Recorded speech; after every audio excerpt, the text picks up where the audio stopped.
Perkenalkan, saya Eva Fariha dengan NIM 1912517. Perkenalkan, nama saya Hanifah Fauziah, NIM 1912512. Perkenalkan, nama saya Nurholifa dengan NIM 19125.004.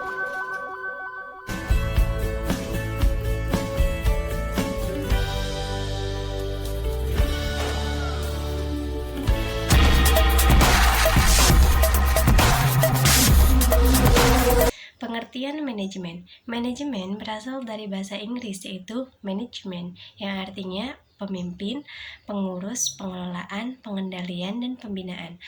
Secara umum, pengertian manajemen merupakan pengendalian atau pemanfaatan semua faktor dan sumber daya yang ada yang menurut suatu perencanaan atau planning diperlukan untuk mencapai atau menyelesaikan suatu tujuan kerja yang tertentu.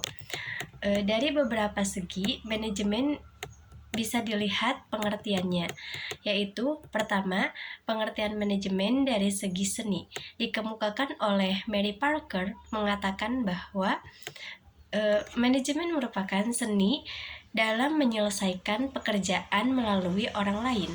Lalu yang kedua, manajemen dilihat dari segi ilmu pengetahuan dikemukakan oleh Luther Gulick mengatakan bahwa manajemen adalah bidang pengetahuan yang berusaha secara sistematis untuk memahami mengapa dan bagaimana manusia bekerja sama untuk menghasilkan sesuatu yang bermanfaat bagi kemanusiaan atau orang lain.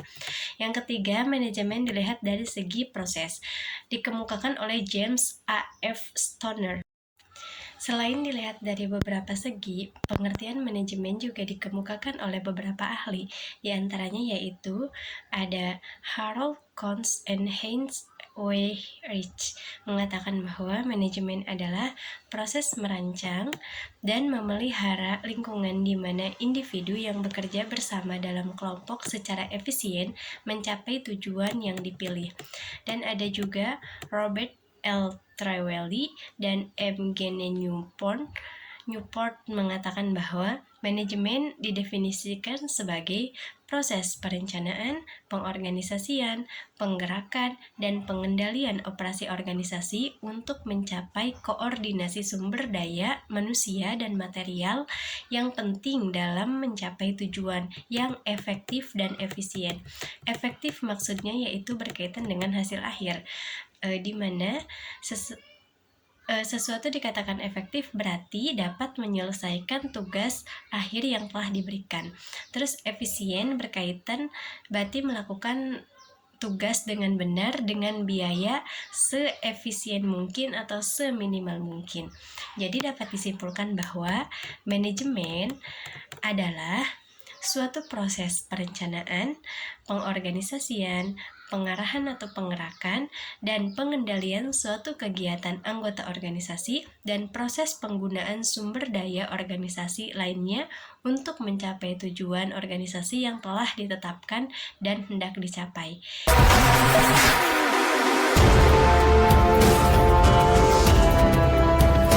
Lahirnya konsep manajemen di tengah gejolak masyarakat sebagai konsekuensi akibat tidak seimbangnya pengembangan teknis dengan kemampuan sosial.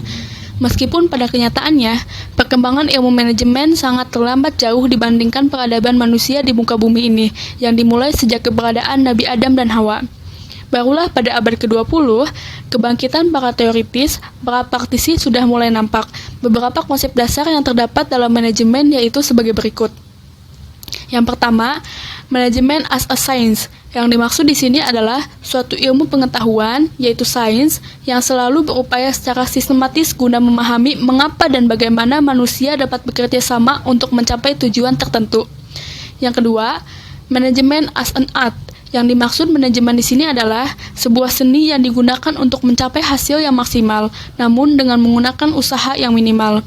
Sebagai profesi yang dimaksud di sini adalah suatu bidang pekerjaan yang dilakukan oleh seseorang yang memiliki keahlian sebagai pemimpin atau manajer pada suatu organisasi atau perusahaan tertentu. Lalu yang ketiga, manajemen sebagai proses. Yang dimaksud di sini adalah sebuah proses yang khas dan terdiri dari tindakan perencanaan, pengorganisasian, pengendalian, di mana masing-masing bidang ini menggunakan ilmu pengetahuan dan keahlian, dan juga diikuti secara berurutan dan tujuan yang telah ditetapkan. Dalam suatu manajemen, fungsi dari manajemen itu sendiri sangat penting. Manajemen bisa berhasil bila dalam pengelolaan fungsi-fungsi dari manajemen dapat dilakukan dengan baik dan sistematik.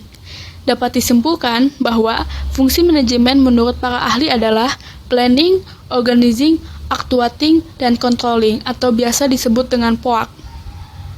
Fungsi pengorganisasian menurut Terry mengemukakan bahwa pengorganisasian adalah tindakan menggunakan hubungan-hubungan kelakuan yang efektif antara orang-orang sehingga mereka dapat bekerja sama secara efisien dan memperoleh kepuasan pribadi dalam melaksanakan tugas-tugas tertentu dalam kondisi lingkungan tertentu guna mencapai tujuan atau sarana tertentu. Lalu, controlling, yaitu evaluasi.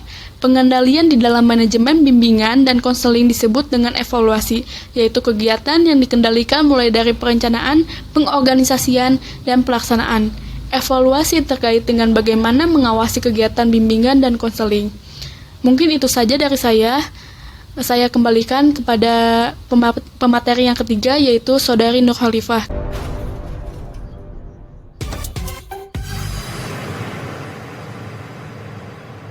Baiklah, langsung saja saya di sini akan melanjutkan materi yang telah disampaikan oleh teman saya.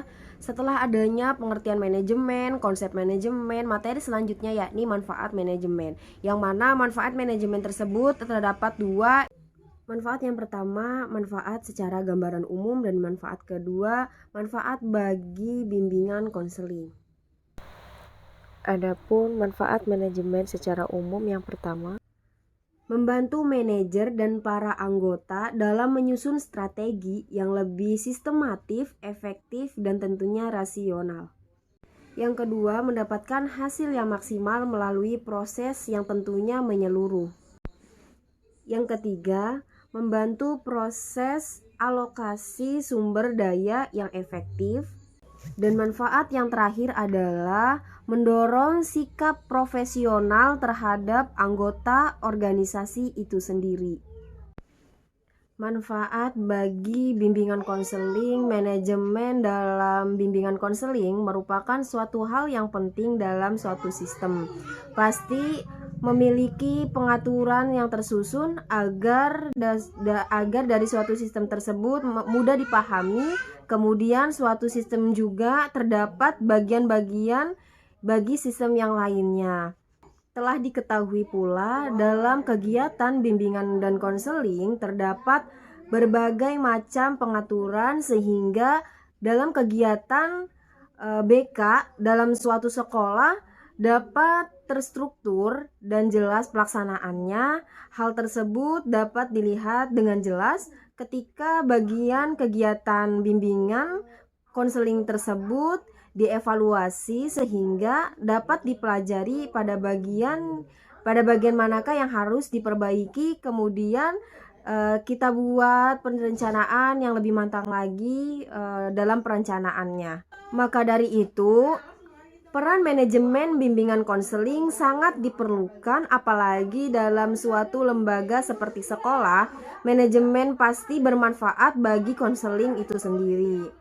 Baiklah, mungkin itu saja yang bisa kelompok kami sampaikan. Kurang dan lebihnya kami mohon maaf.